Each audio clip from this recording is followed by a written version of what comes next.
I caught my gaslighting husband having an affair, but it turns out it was his long-lost sister. I fell in love with her and left him. My husband had been acting very strange for a few months. He was being protective of his phone and lied about his whereabouts. And so naturally, I started suspecting an affair. One particular night after he said he was going to his best friend's house even though his best friend was out of the country, I followed his location, which was the bar. I walked in preparing the worst, and after scanning the bar looking for him, I saw him seated at the very back with a woman sharing a beer and laughing. I stared at them with a lot of pain in my eyes, and as I was looking at them, my husband turned his head in my direction. I crapped myself and instinctively tried my best to quickly crouch down behind the nearest table. My heart thumped fast, but I quickly realized that thankfully for me, my husband was looking at the waitress and called her over to grab another beer. When I saw his head turn back around to the woman he was with, who I had figured out was his affair partner, I quickly headed out of the bar. I turned around and went home, and once home got in the bed and cried myself to sleep. Around 2 a.m., I heard my husband walking through the door. He stumbled into the bedroom and threw himself on the bed. He noticed he woke me up and apologized and gave me a kiss on the forehead. After greeting me, I asked him how it was at his best friend's house. He told me it was great and that they had lots of fun. He sounded extremely angry. He asked me if I was hungry or did I need anything. I told him no and that I was going back to bed. How dare he be so sweet and kind after lying to me and meeting up with some chick at the bar? I tried to go back to sleep, but I tossed and turned while the image of her laughing with him replayed in my head all night. I couldn't believe my husband would lie to me. What did she have that I didn't? Yes, she was beautiful and seemed nice, but it was the way he looked at her. He had never looked at me like that. Then he had the audacity to come home, lie to my face, and even seemed happier than he was before he left. I finally find myself drifting to sleep. The next morning I rolled over, and next to me were 2 eggs over easy, some bacon and a piece of toast. In chocolate syrup on the plate next to the toast, read, "Happy anniversary, my love." My husband had made me breakfast in bed, but he was nowhere to be found. I got out of bed to brush my teeth, and that's when my husband slipped into the bathroom behind me. He kissed me on the cheek and told me good morning. I squirmed away, and he asked me what was wrong. I told him that I knew that he had been cheating on me with another woman. He looked taken aback and confused about what I just told him. He asked me what I was talking about, and I told him how I knew he never went to his best friend's house, and how I found out he went to the bar to meet some girl, because I had tracked his location. He paused for a moment, and then I saw the ends of his lips form a grin. He laughed. He laughed so hard that he couldn't catch his breath. I shoved him and stormed out of the bathroom. He followed me, still out of breath and belly laughing. "Honey," he said, "sit down. Let me explain." I knew he was cheating. I didn't want to hear it, so I ignored him and left into the living room. Once again, he followed me and asked me to just give him 30 seconds to explain. I didn't want to, but I sat down and listened. He asked me if I remembered the one night that we went out to dinner at the Italian spot. I told him yes, but I didn't understand the relevance. He asked me if I remembered when he drank 4 drinks without touching a piece of bread, and started telling me everything about his past. I again told him yes, not knowing where he was going with this. That night he talked about his long-lost sister, and that was when all the pieces started coming together. He said the woman he met at the bar was his long-lost sister. Her name was Jill. They had got separated when they were young because his mom couldn't afford to keep both of them in the household,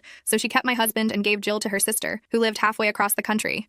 They fell out of contact because her mom couldn't afford the phone bill, and when the aunt who took care of Jill passed away, they didn't attend her funeral. Jill had grown up by this time and couldn't find my husband or their mom for years after. He told me that she finally found him by going through state records of their family. From there, she found his Facebook page. He said they messaged for a while and decided to meet at that bar yesterday night. This made sense, but I still didn't fully believe him, because if that was his sister, why would he lie about going to John's house? I asked him why he lied, and he told me that if he and her didn't get along, he didn't want to introduce me to her or even bring her up. I told him he could have still told me instead of lying to me and making me find out on my own that he was at the bar with another woman. I told him it was the principal. He apologized and told me he wouldn't do it again, no matter how little the lie was. I didn't believe him, so I told him to show me the messages between them, and he showed some messages back and forth with the mystery woman claiming to be his sister and wanting to meet up. After reading their conversation, I asked him how did he know that was his sister, and not just some woman. He told me that he saw her last name on her driver's license when they were at the bar. Everything checked out, but I still wanted to be sure, so I told him to let me meet her if she was his long-lost sister. He agreed and texted her to meet up later that night. Any time earlier wouldn't be a great time because we already had anniversary dinner plans at one of our favorite restaurants. It was getting close to noon at this point, and we had a couple's massage booked at 1 p.m., so I told him we better hurry if we were going to make it. We headed to the spa place, and the car ride was quiet. The messages, the lies, and the bar scene kept replaying in my head. I hoped that that was only his sister. My husband, feeling the tension in the car, asked how everything was going at work. Breaking the recurring thoughts in my head and rejoining the present moment, I told him everything was fine. He told me that was good, and he was happy that I was doing well. We arrived at the spa, and he went around the car to open my door. We headed inside and enjoyed our spa day together. After our massage was finished, my husband and I both felt a bit more relaxed. My husband more than me. We left the spa and headed back home to get ready for dinner that night. My husband was more talkative on the car ride home. I tried not to be dry and engaged more in the conversation and even threw in a head nod every now and again. We got home, and my husband went too. The living room and plopped down down on the couch. I told him I was going to go get ready and went to the bedroom closet. I looked at the tight, classy black dress, and then at the long red wine-colored dress in my closet. Before I knew it, it was 6 o'clock, and I headed back into the bedroom. My husband looked spiffy. I grabbed my purse and we head to the restaurant where he first told me about his long-lost sister. My heart fell to my stomach again, and I was reminded how he lied to me to meet with her. I tried to brush away the feeling and head into the restaurant. We ate, and I forced a few laughs, and towards the end of dinner, my husband's phone buzzed. It must be her. He flips it over and reads the message. Jill is asking where we are. He told her we were at dinner and he would head over to the bar right after. I asked him did she knew I was coming, and he told me she didn't. This enraged me because why would he not tell this mystery woman that I would be going with him? I tell him to go ahead and get the check and let's go. I was ticked off and felt like our anniversary day was completely ruined because of this woman that had a hold on my husband. I walked to the car and wait for my husband to join me. We headed to the bar, and the closer I got, the more anxious I felt. We finally get there, and he finds Jill sitting at the bar talking to the bartender. She had already bought 2 shots. When I walked up behind him, she looked surprised, and that was when my husband finally introduced me to Jill. She said it was nice to meet me and smiled. Her smile was beautiful and paired perfectly with her brown hair and green eyes. I returned the smile, and we all enjoyed drinks at the bar together. I almost couldn't believe that I thought my husband would be leaving me for her. I felt bad about the names that I had called her in my head, and for being so rough on my husband, especially on our anniversary. My husband didn't seem bothered throughout it all, though. We laughed and talked about everything. Jill told me she was a nurse and was planning on moving to our town soon. She asked if it would be okay if she stayed with us for a while because she wanted to finally live close to family. But after what I put my husband through, and considering they had been separated for years, I agreed. My husband seemed so happy. He said that the 2 most important women in his life lived in harmony. We ended the night with hugs, and Jill gave me and my husband her personal number. Then we drove home. That night, I couldn't help but think about the way she looked at me and her laugh. The next morning, my husband and I decided to hang out again with Jill and to arrange her move-in. Her stuff was states away, and she was living at a hotel at the moment. My husband proposed that it be easier to just hire a moving company to bring it here instead of driving there, and I agreed, so that's what we did. A couple weeks later, Jill had settled in our home while she was looking for jobs.